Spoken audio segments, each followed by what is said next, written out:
In the heart of South Africa's Eastern Cape lies a farm called Witmoskloof, nestled between the mountains and home to a wide variety of animals.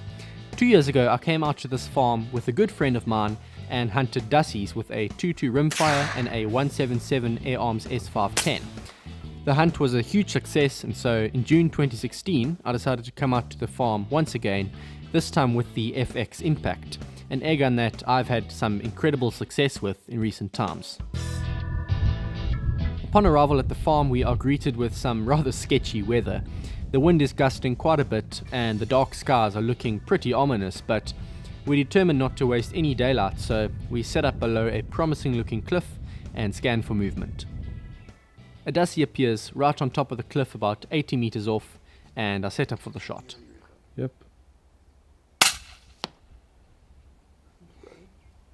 Nice, bro. So that was an 82 meter shot, and I was sitting down, kind of resting my elbow on my knee. With the impact, I held about 2 mil dots over because we had quite a steep incline here. It's probably about 25 or 30 degrees, and held off about a mil dot or a mil dot and a half to the right for a wind, and just heard quite a solid thud, so he went straight down. Happy with that.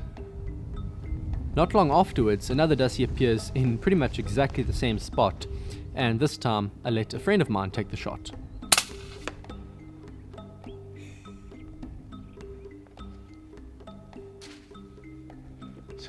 Right, this is Luke. Luke's joining me on this trip. He's going to be alternating with me. We're both going to kind of take turns with the gun, shooting at the dussies.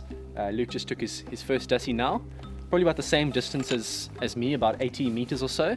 As I said, at this angle you just aim 1 or 2 mil dots above him, and the pellet carries really well without dropping. So it's the first dussie. Luke, how do you feel? My first dussie with the air gun, well, with anything, so it was great to have it with the air gun, especially this impact. As you can see, just dropped him on the spot. It was great. If you've seen any of my other dussie hunting videos, you'll know that they are animals that live amongst the rocks, and that's one of the main reasons we've chosen to hunt in this particular spot. The valley that we're in is very steep and rocky, so there must be hundreds of dussies living here. It's just a matter of waiting for them to appear. It's not long until that happens, and soon I have my sights set on dussie number 3. It's a good shot right in the head, and he definitely doesn't know what's hit him.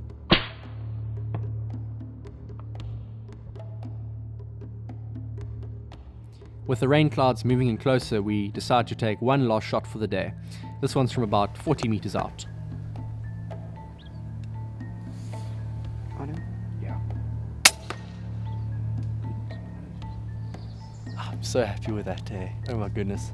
Again, I didn't have a very sturdy rest. I've got the bipod on here, but it's not so easy to lie down on these sharp rocks. So I just kind of kneeled down, again put my elbow on my knee and took a shot like that.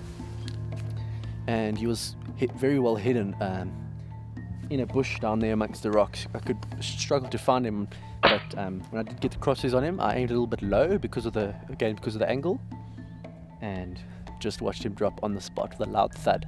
So I'm very happy with that. Let's go collect him. Of course, we had to retrieve everything we shot, and that in itself can be quite scary in this terrain. But there's quite a lot of meat on these animals, so we definitely don't want to let anything go to waste. Right, I bet you didn't know this, but the closest living relative to the dussie is actually the African elephant. And if you look at this animal quite closely, if you look at the dental structure, you'll see that the dussie's teeth are actually very similar to the elephant. They even have small tusks. Although they're only really short, you can see that they're actually tusks and not teeth. Very, very interesting. But let me just explain the reason why we're actually shooting these animals, because I obviously don't want you to think that we're just coming out here and shooting for sport. Number one, they actually compete with the livestock here for food. There are a lot of game animals on this farm and a lot of sheep on this farm. And 5 dussies, if you put 5 dussies together, they actually consume as much as a fully grown sheep. So a few of these aren't a problem, but if you've got a heck of a lot on the farm, they actually start competing with your livestock. And so every now and again, we generally like to come out here and thin out their numbers just a little bit. Another thing you may not know about them is that they like to eat a plant called spekboom. Spekboom is one of the most important plants in many game animals' diets. A lot of animals that are browsers, that eat bushes need nutrients because this place is so dry, and they get a lot of their nutrients from the speckboom tree. These dussies love the speckboom tree, and so they're competing with the game animals as well, and that's why we shoot them as well. So that's our first dussie down. It is starting to rain now, so I think we're gonna kind of pack up and leave for the next few hours, but as soon as the rain clears, we're keen to head out here again and do some more shooting. I'll see you then.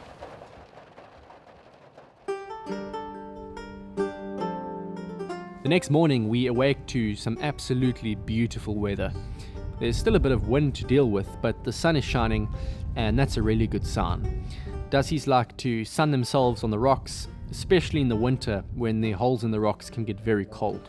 There are many potential hunting spots to explore, so we climb on the back of the truck and begin our search. We decide to park off on the side of the road and move towards the rocks on foot so that we don't scare the dussies off.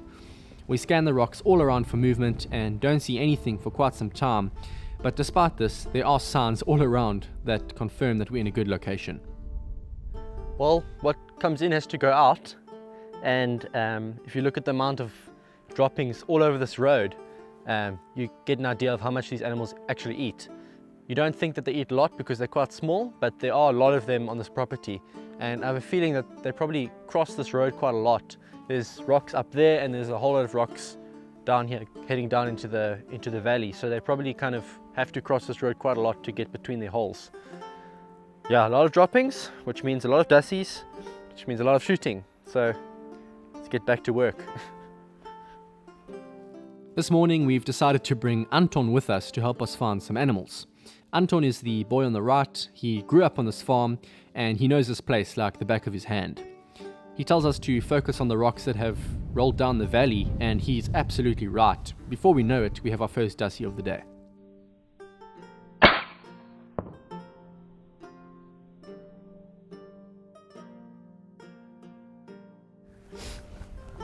just shot a dussie down there, nice and close, probably about 20 meters or so. I think I got him in the head because he dropped straight down, so I'm just going to put the gun down and go fetch him. Right, well, the wind has picked up a lot. I don't know if you can hear it on the microphone, but it's really blowing now. So basically any shots over 50 meters are going to be extremely difficult to get. I do have that weather flow wind meter, but the wind is gusting so much that it's almost pointless trying to... there's a dussie here. Kudu bull.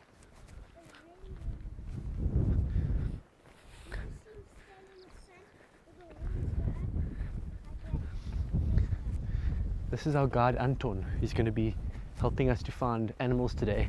He's just spotted a kudu bull, so we're going to go check him out and maybe film him a little bit.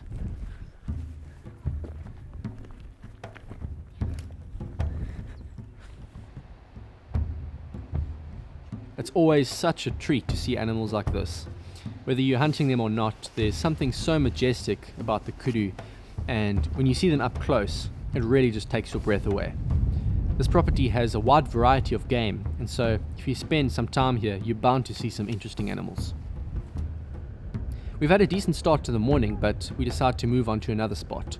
The sun is starting to bake down now, and we're quite confident that we can bag a few more dussies if we just keep moving. While driving, we spot some movement across the valley, so I tell the driver to stop and I set up for the shot. This one's a long way off at over 100 meters, but I've done the maths. I'm in a comfortable shooting position and the impact does the rest. There's another one, there's another. Where? There's another one. Just to the left, 2 meters left. Okay. There he moves. Moving over. Oh, it's gone. That was 101 meters on a dussie. He's looking straight at me. I got him just here in the spine and he kind of just dropped down at the back there. So 100 meters with this gun, and all I did was I basically ranged him with the rangefinder, and then I've got all my holdover values here, and I used the 15-degree angle number at 10x magnification, and he dropped straight down. So gun's done its job once again. I'm absolutely amazed what this gun can do, even in the wind like this. We've got this right over here, the weather flow wind meter. You put it in the phone, it spins and it puts straight into the to an app on my phone. It tells me what I need to hold for the wind, so it's almost too easy. It's just a matter of pulling the trigger. Luke spots a head peeking out from behind a rock a long way off, so I hand him the impact. He sets up in a prone position and he absolutely nails the shot. Yeah.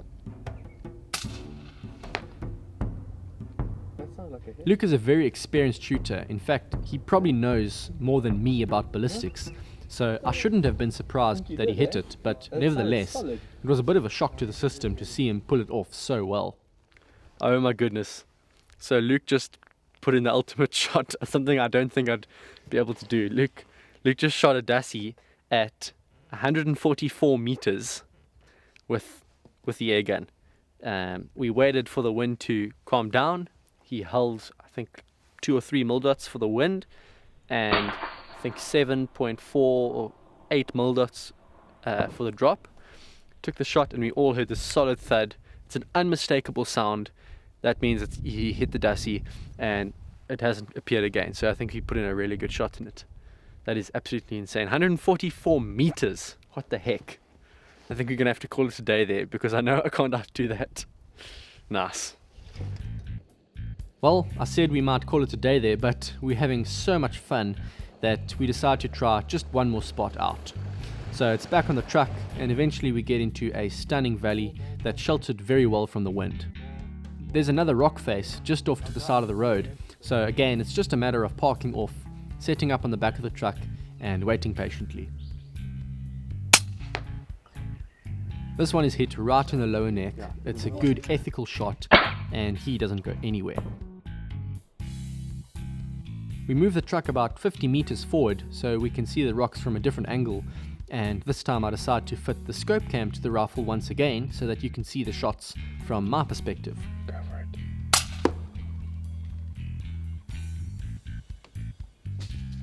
Go for it. This one is a beautiful shot, and when you look at it in slow motion, you can see why he dropped so quickly. The pellet impacts right in the chest, passing through the vitals before breaking the spine. Hot shots by themselves, although very effective, usually take a few seconds to kill these animals, which is a problem because they are able to run down their holes. A shot to the spine is ideal because it kills them on the spot. Shot placement is extremely important when hunting these animals, as they are very tough, but if your placement is good, you shouldn't have any problems whatsoever. For some reason, the dassies at this spot seemed a bit slow to figure out that they were in danger, and when another one pops up, I take the opportunity. This one is a perfect headshot right in the forehead, and he doesn't even move an inch. One of the best things about hunting in beautiful locations is that even when the animals you're hunting don't show themselves for a while, there's always something to see. This Cape Robin chat appeared right next to us, and we were able to film it for quite a while, which was a real bonus. The hunting regulations in South Africa state that each person is only allowed to shoot 5 dassies per day. So at this point, I hand the impact over to Luke, and shortly afterwards he gets his opportunity. Got him. Pass. How was that, Luke? That was cool. Very uncomfortable, but it was great. I wasn't joking earlier when I said that Luke knows how to shoot. This was a perfect spine shot, and I think that's pretty impressive for someone who hasn't had any experience with this rifle. And all that's left to do now is to climb up the rocks and to retrieve all the dassies we'd shot.